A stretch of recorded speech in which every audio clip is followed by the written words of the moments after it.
بسم اللہ الرحمن الرحیم نحمدہ و نصلی علی رسولہ الکریم اما بعد فاعوذ باللہ من الشیطان الرجیم بسم اللہ الرحمن الرحیم اولم یر الذین کفروا ان السماوات والارض كانتا رتقا ففتقناهما وجعلنا من الماء كل شیء حی افلا یؤمنون۔ سورۃ انبیاء پہ گفتگو ہو رہی تھی اور آج آیت نمبر 30 پہ بات کریں گے۔ اللہ سبحانہ و تعالیٰ فرماتے ہیں اولم یر الذین کفروا ان السماوات والارض کانتا رتقا ففتقناهما، کیا کافروں نے یہ نہیں جانا کہ آسمان اور زمین جو ہیں یہ بند تھے؟ ففتقناهما، پھر ہم نے ان دونوں کو کھول دیا۔ اصل میں روایات میں آتا ہے، کعب احبار رحمۃ اللہ علیہ کی روایت میں آتا ہے کہ 7 آسمان اور 7 زمینیں بالکل ایک ساتھ پیک تھیں، پھر اس میں اللہ تعالیٰ نے ہوا داخل کر کے اس کو جدا جدا کر دیا، اس کو کھول دیا، تو ساتوں زمین اوپر چلے گئے، 7 زمین کھول کے نیچے آ گئے۔ اب یہ جیسے کتاب پڑھی ہے نا، اگر اس میں سے بندہ پھونک مارے گا تو کیا ہوگا؟ یہ سارے پیپر جدا جدا ہو جائیں گے، ورنہ یہ جڑ کے پڑے ہوئے جڑے رکھیں، جب اس میں پھونک ماریں گے تو یہ جدا جدا ہو جائیں گے۔ تو ایسے ہی 7 آسمان جو ہیں وہ بند تھے، اور اللہ تعالیٰ نے اس کو ہوا داخل کر کے اس کو کھول دیا۔ رتقاً بند ہونا، ففتقناہما ان دونوں کو کھول دیا۔ وجعلنا من الماء كل شيء حي، اور بنایا پانی سے ہر چیز کی زندگی کو، یعنی کہ پانی کے ذریعے اللہ تعالیٰ نے ہر چیز کو زندگی بخشی ہے۔ افلا یؤمنون، تو کیا یہ سب کچھ جاننے کے بعد بھی ایمان نہیں لائیں گے؟ یہ سب کچھ جاننے کے بعد بھی ایمان نہیں لائیں گے اللہ پر؟ وجعلنا في الارض رواسي ان تميد بهم وجعلنا فيها فجاجا سبلا لعلهم يهتدون، اور اللہ تعالیٰ اپنے مزید احسانات ان کو جتا رہے ہیں کہ جب یہ پانی تھا، پانی کے اوپر اللہ نے جب زمین بنائی، ٹھیک ہے نا، تو یہ ہلتی بہت تھی، کیونکہ جیسے کوئی بھی چیز پانی میں ہوگی تو وہ ہلے گی، ٹھیک ہے۔ اب جیسے ہوا چل رہی ہو، یہ پیپر اڑیں گے تو میں کیا کروں گا؟ یہ رکھ دیا وزن، جب اس پہ وزن رکھیں گے اب یہ پیپر نہیں اڑے گا، ہلے گا نہیں۔ کوئی چیز ہلتی ہے پانی پہ، اس کے اوپر وزن رکھ دو پھر نہیں ہلے گی۔ تو اللہ تعالیٰ فرماتے ہیں کہ یہ جو زمین ہے یہ ہلتی تھی، تو ہم نے اس پہ بھاری بھاری پہاڑ اس پہ رکھے، پہاڑ جو ہیں وہ اس پہ بھاری رکھے تاکہ یہ جو ہے وہ لرزے نہیں زمین۔ وجعلنا فی الارض رواسیہ، اور ہم نے بنائے زمین کے اوپر رواسیہ، جمے ہوئے پہاڑ، جمے ہوئے مضبوط پہاڑ، ان تمید بہم، تاکہ وہ اپنے اوپر چیزوں کو ہلائے نہ، لرزے میں نہ آ جائے۔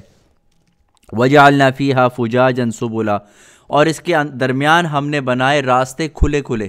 فجاجا سبلا، سبل جو ہے وہ سبیل کا جمع ہے، یعنی اس میں ہم نے راستے بنائے چوڑے چوڑے، لعلہم یہتدون، تاکہ وہ اپنی منزل کو پہنچ جائیں، ٹھیک ہے نا۔ آسمان کے اندر اللہ تعالیٰ نے راستے بنائے، اگر راستے نہ بنے ہوں، جن علاقوں میں راستے نہیں بنے ہوئے، آپ کو پتہ ہے وہاں پہ چلنا پھرنا بڑا مشکل ہو جاتا ہے، تو یہ راستے بھی اللہ تعالیٰ نے بنائے۔ اور مزید اللہ تعالیٰ اپنے احسانات بتلاتے ہوئے فرماتے ہیں وَجَعَلْنَا السَّمَاءَ سَقْفًا مَحْفُوظًا، اور ہم نے آسمان کو بنایا ایک محفوظ چھت۔ آسمان جو ایک چھت کی طرح ہے، جیسے آپ کا یہ گھر ہے نا، آپ نے اوپر چھت بنا لی، اب چیزوں سے محفوظ ہو گئے آپ، اوپر کی کوئی بھی نقصان دہ چیزیں آپ کو نہیں پہنچ سکتی، سردی گرمی سے آپ کی حفاظت ہو گئی، کوئی اور نقصان دہ چیز گرے گی آپ اس سے محفوظ ہو گئے۔ تو یہ زمین اور آسمان کو بھی پوری ایک سمجھو کہ یہ بھی ایک پورا ایک گھر ہے۔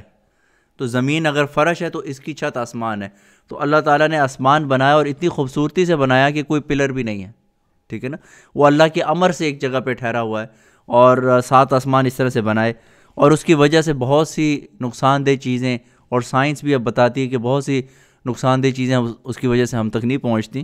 تو اللہ تعالیٰ فرماتے ہیں کہ ہم نے آسمان کے اوپر بنائی سقفا محفوظہ، ایک محفوظ چھت، وَهُمْ عَنْ آيَاتِهَا مُعْرِضُونَ، اور وہ ہماری ان تمام نشانیوں سے روح گرداں پھرتے ہیں، یعنی کہ منہ پھیر کے پھرتے، اس سے سبق نہیں لیتے۔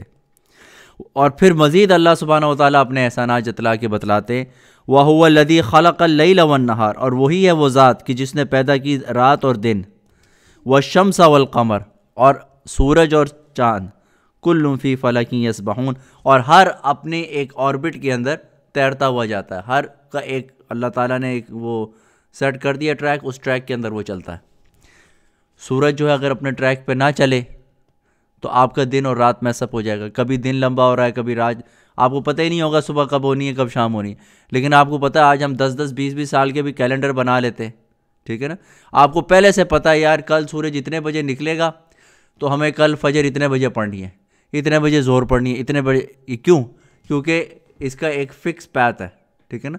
تو یہ اللہ تعالیٰ نے آپ کی آسانی کے لیے ایسے کیا نا. اگر فکس پیتھ نہ ہو، جب چاہے سورج نکل گیا، جب چاہے رات ہو گئی، جب چاہے چاند نکل آیا، تو آپ بھی بالکل پوندر جائیں گے یہ کیا ہوا ہمارے ساتھ. تو آپ کو اللہ تعالیٰ نے ایک فکس طریقے سے یہ چلایا ہے. تو اللہ تعالیٰ وہ بتا رہے ہیں کہ ہر کوئی اپنے اس میں، یہ اللہ کا احسان ہے. اچھا ہوا یہ کہ کفار جو ہے نا جب تنگ آ گئے نبی صلی اللہ علیہ وسلم سے کہ یہ رکتے نہیں، ہر طرح کی ان کو آفر کر دی کہ دین پھیلانے سے یہ رکتے نہیں، لوگ بھی نہیں مانتے، لوگ بھی ان سے اٹریکٹ ہو جاتے ہیں، چلے جاتے ہیں. تو انہوں نے یہ بات کہنی شروع کر دی کہ یہ ایک دن یہ جو ہے ان کا انتقال ہو جائے گا، دنیا سے چلے جائیں گے، تو بس یہ دین ختم ہو جائے گا. تو یہ امید رکھتے تھے کہ بس نبی صلی اللہ علیہ وسلم نعوذ باللہ استغفر اللہ من ذالک دنیا سے چلے جائیں، انتقال ہو جائے آپ کا. تو کیونکہ ظاہر ان کو نفرت تھی تو وہ اس طرح سے کرتے تھے.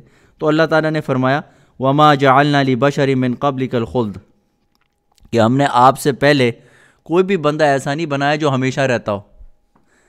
ہمیشہ رہنے والا کوئی بندہ نہیں اللہ نے بنایا. افائم مت فہم الخالدون، کیا اگر آپ کو جب موت واقع ہو جائے گی تو کیا یہ ہمیشہ رہنے والے ہیں؟ ٹھیک ہے نا. یہ تو تمنا کر رہے ہیں کہ آپ کا انتقال ہو جائے، تو کیا یہ ہمیشہ رہنے والے ہیں؟ یہ بھی مر جائیں گے ایک دن. اگر آپ نے جانا ہے تو انہوں نے کیا ہمیشہ رہنا ہے؟ انہوں نے بھی کوئی نہیں ہمیشہ رہنا. کل نفس ذائقۃ الموت، ہر زندہ نے وہ موت کا ذائقہ چکھنا ہے. وَلَنَبْلُوكُمْ بِالشَّرِّ وَالْخَيْرِ فِتْنَةً، اور ہم ضرور بضرور تمہیں آزمائیں گے شر سے اور خیر سے، مصیبت سے اور وہ سکون سے. اللہ تعالیٰ جب بندے کو خیر پہنچے وہ اللہ کا شکر گزار بندہ بنے، اکڑ نہ دکھائے. اللہ نے صحت دی ہے، صحت کا شکر ادا کرے. اللہ نے بیماری دی ہے، اس میں صبر کرے. اللہ نے پیسہ دیا ہے، شکر کرے. اللہ نے غربت دی ہے، صبر کرے. تو اللہ تعالیٰ پریشانیاں بھی دیتا ہے، اللہ تعالیٰ دکھ سکھ دونوں دیتا ہے. تو کیوں؟ یہ آزمانے کے لیے. وَإِلَيْنَا تُرْجَعُونَ، اور ہماری طرف تم لوٹ کے آنے والے ہو. وَإِذَا رَآكَ الَّذِينَ كَفَرُوا إِن يَتَّخِذُونَكَ إِلَّا هُزُوًا أَهَذَا الَّذِي يَذْكُرُ آلِهَتَكُمْ وَهُمْ بِذِكْرِ الرَّحْمَنِ هُمْ كَافِرُونَ. اچھا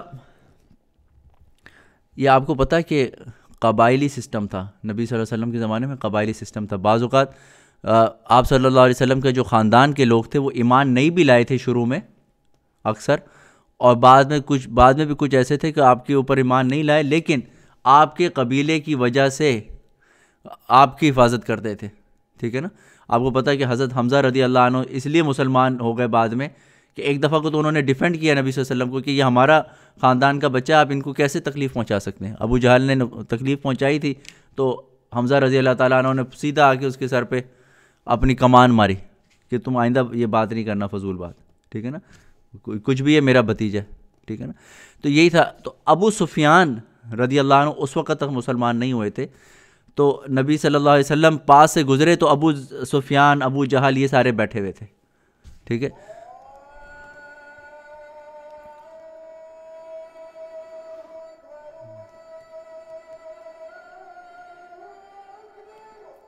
تو یہ سب بیٹھے ہوئے تھے. نبی صلی اللہ علیہ وسلم قریب سے گزرے تو یہ ہنس کے، ابو جہل ہنس کے کہتا ہے یہ ہے وہ عبد المناف کا نبی. عبد المناف آپ کے خاندان کا نام ہے. یہ ہے عبد المناف کا نبی کہ جو ہمارے بتوں کے بارے میں باتیں کرتا ہے.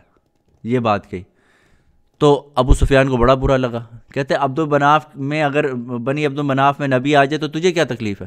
حالانکہ ابو سفیان مسلمان نہیں ہوئے تھے اس وقت تک، لیکن انہوں نے کہا بھائی خاندان کا مسئلہ، خاندان کے آگے ڈٹ جاتے تھے. اس لیے نبی صلی اللہ علیہ وسلم کو کوئی قتل کی بھی ہمت نہیں کرتا تھا، کیونکہ ان کو پتا تھا کہ یہ قبیلہ تو ہمارے سر ہی پڑ جائے گا. ٹھیک ہے. دشمنی اپنی جگہ لیکن ایک لمٹ میں رہتے تھے. تو اذا رآک، جب یہ آپ کو دیکھتے ہیں، ابو جہل نے آپ کو دیکھا، جب یہ آپ کو دیکھتے ہیں، الذین کفروا، وہ لوگ کہ جو کافر ہیں، جب یہ کافر آپ کو دیکھتے ہیں، ان یتخذونک الا ہزوا، تو یہ آپ کے بارے میں مذاق اڑاتے ہیں، آپ کا مذاق اڑاتے ہیں. اہذا الذی یذکر آلہتکم، کیا یہ ہے وہ شخص جو تمہارے بتوں کے بارے میں بات کرے گا؟ وہم بذکر الرحمن، اور یہ خود رحمان کے بارے میں کیسی باتیں کرتے ہیں. ٹھیک ہے نا.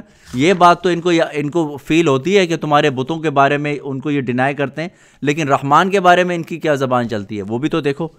ہم کافرون، اور اس کا تو وہ کفر کرتے ہیں اور اس کے احسانات کا پر اس کے احسانات کو نہیں مانتے. تو وہ اللہ کے ساتھ ایسا کرتے ہیں، لیکن آپ کے بارے میں یہ خیال ہے.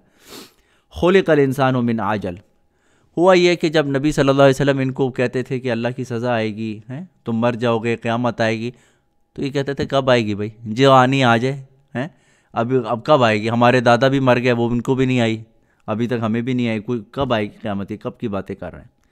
تو اللہ تعالیٰ نے فرمایا خلق الانسان من عجل، کہ انسان کو ہم نے عجلت میں پیدا کیا ہے، اور یہ عجلت کا مطلب تیزی، آپ کو ہر کام میں جلدی پڑی ہوتی ہے، آپ خود دیکھیں نا اسپیڈو لگا ہوتا ہے سب کو، تو یہ اسپیڈو لگا ہوتا ہے، یہ ہمارے خمیر کا حصہ ہے۔ روایات میں آتا ہے کہ حضرت آدم علیہ السلام کا جب اللہ تعالیٰ نے پتلا تیار کیا، اس کے اندر اللہ تعالیٰ نے جب روح پھونکی ہے تو اوپر سے ڈالنی شروع کی، آپ نے آنکھوں میں روح آئی، آپ نے دیکھا باغ و بہار دیکھی، جنت کے باغ و بہار دیکھے، خوبصورت پھل دیکھے، مختلف چیزیں دیکھیں، پھر آہستہ آہستہ روح جب آپ کے پیٹ میں پہنچی ہے تو کیا ہوگا، بھوک لگی، تو جیسے ہی بھوک لگی آپ کھڑے ہوئے کہ یار یہ میں کیلا، کوئی پھل، کوئی چیز کھاؤں، لیکن گھٹنوں میں ابھی تک جان پہنچی نہیں تھی تو آپ لڑکھڑا کے گر گئے۔ تو اللہ تعالیٰ نے فرمایا خلق الانسان من عجل، کہ انسان بڑی عجلت میں پیدا کیا گیا۔ تو انسان کے اندر یہ جو تیزی لگی ہوتی ہے نا کہ یہ بھی کر لوں، جلدی کر لوں، اسپیڈنگ ٹکٹ بھی پھر کھاتا ہے، تو یہ عجلت اس کے اندر ہوتی ہے۔ اچھا رانا صاحب کو سمجھ آ گئی، یہ کہتے ہیں کہ یہ کیوں کرتا ہے اسپیڈنگ، تو آج ان کو سمجھ آ گئی کہ یہ دلیل قرآن میں ہی ہے، کیونکہ اس کو عجلت میں اللہ نے پیدا کی ہے۔ لیکن نیک کاموں میں بندہ عجلت کرے، برے کاموں میں عجلت نہ کرے، ٹھیک ہے نا۔ اس لیے نبیوں کی بھی جو خصوصیت بتائی اللہ تعالیٰ نے، یسارعون فی الخیرات، نیک کاموں میں ایک سے بڑھ کر ایک آگے جاتا ہے، ٹھیک ہے نا۔ صحابہ بھی یسارعون فی الخیرات، نیک کاموں میں مقابلہ کرتے تھے، ہم اس سے آگے نکل جائیں، ہم اس سے آگے نکل جائیں، لیکن جو نقصان دہ چیزیں اس میں اجلت نہیں کرنی چاہیے۔ سأریکم آیاتی فلا تستعجلون، تو اللہ تعالیٰ فرماتے ہیں میں ان قریب تم کو دکھلا دوں گا اپنی نشانیاں، تو تم جلدی نہ مچاؤ، یعنی یہ جو تم قیامت کی بات کرتے ہو، عذاب کی بات کرتے ہو، یہ ایک وقت میں تمہیں میں اللہ تعالیٰ کہتے ہیں دکھا دوں گا، اس میں جلدی مچانے کی ضرورت نہیں، اپنے وقت پہ سب آئے گا۔ وَيَقُولُونَ، اور یہ کہتے ہیں مَتَىٰ هَٰذَا الْوَعْدُ، یہ وعدہ کب ہوگا پورا، قیامت کب آئے گی، ان کنتم صادقون، اگر تم سچے ہو۔ پھر اللہ تعالیٰ فرماتے ہیں کہ یہ ابھی تو پوچھتے ہیں قیامت کب آئے گی، اور جب آ گئی تو کر کچھ نہیں سکیں گے۔ لَوْ يَعْلَمُ الَّذِينَ كَفَرُوا حِينَ لَا يَكُفُّونَ عَنْ وُجُوهِهِمُ النَّارَ وَلَا عَنْ ظُهُورِهِمْ، اور اگر یہ جان لے کافر لوگ اس وقت کو، وہ وقت آ پہنچے گویا کہ ان پہ، تو یہ نہ اپنے چہروں پہ سے آگ کو بچا سکیں گے، نہ اپنی کمر پہ سے بچا سکیں گے، وَلَا هُمْ يُنصَرُونَ، اور نہ ان کی مدد کی جائے گی۔ ابھی تو ان کو ہے نا کب آئے گا کب آئے گا، اور جس دیر آ جائے گا ان کی چلے گی کوئی بھی نہیں، ٹھیک ہے نا۔ بل تأتیہم بغتۃ، مگر وہ آئے گا ان پر اچانک، فتبہتہم، تو وہ حیران ہو جائیں گے، فلا یستطیعون ردہا، تو وہ اس کی بھی استطاعت نہیں رکھیں گے کہ اس کو لوٹا دیں عذاب کو، ولا ہم ینظرون، اور نہ ان کو مزید موقع دیا جائے گا، اس کے بعد موقع بھی کوئی نہیں ہے۔ وَلَقَدِ اسْتُهْزِئَ بِرُسُلٍ مِّن قَبْلِكَ فَحَاقَ بِالَّذِينَ سَخِرُوا مِنْهُمْ مَا كَانُوا بِهِ يَسْتَهْزِئُونَ۔ اب نبی صلی اللہ علیہ وسلم کو اللہ تعالیٰ جو ہے وہ تسلی دے رہے ہیں کہ یہ آپ کا مذاق اڑاتے ہیں، تو فرماتے ہیں کہ آپ سے پہلے جو نبی بھیجے گئے ان سب کا بھی مذاق ہی اڑایا لوگوں نے، تو آپ اس پہ وہ نہ کریں۔ من قبل کا، آپ سے پہلے جو نبی آئے ان سب کا مذاق اڑایا ہے۔ فحاق بالذین سخروا منہم، تو ما کانوا بہ یستہزئون، تو یہ جس چیز کا مذاق اڑاتے تھے اسی کا عذاب ان کے اوپر آ گیا۔ جو لوگ جس چیز کا نبی کے اوپر عذاب اڑاتے تھے اسی مذاق اڑانے پر ان کے اوپر عذاب آ گیا اللہ تعالیٰ کا، اور وہ پھر بچے نہیں۔ قُلْ مَن يَكْلَؤُكُمْ بِاللَّيْلِ وَالنَّهَارِ مِنَ الرَّحْمَٰنِ، اور آپ کہہ دیجئے کون تمہاری حفاظت کرے گا دن اور رات کے عذاب سے رحمان کے، یعنی رحمان نے اگر تجھ پہ عذاب دینے کی ارادہ کر لیا تو تجھے کوئی بچا نہیں سکے گا۔ بل ہم عن ذکر ربہم موردون، مگر وہ اپنے رب کے ذکر سے، اس کی یاد سے وہ اعراض کرتے ہیں، منہ پھیر لیتے ہیں۔ صدق اللہ العظیم۔ یہاں تک گفتگو کو رکھتے ہیں، آیت نمبر 42 ہو گئی ہے، کیونکہ مجھے خان صاحب نے کہا ایک پیج بھی بڑا ہوتا ہے، تو انشاءاللہ یہاں ایک پیج تک ہی ختم کر لیتے ہیں۔ اللہ تعالیٰ عمل کی توفیق عطا فرمائے اور قرآن کی حقیقی سمجھ اس کا حقیقی نور میں عطا فرمائے، آمین یا رب العالمین۔ وصلی اللہ تعالیٰ علی خیر خلقہ محمد وعلی آلہ وصحبہ اجمعین۔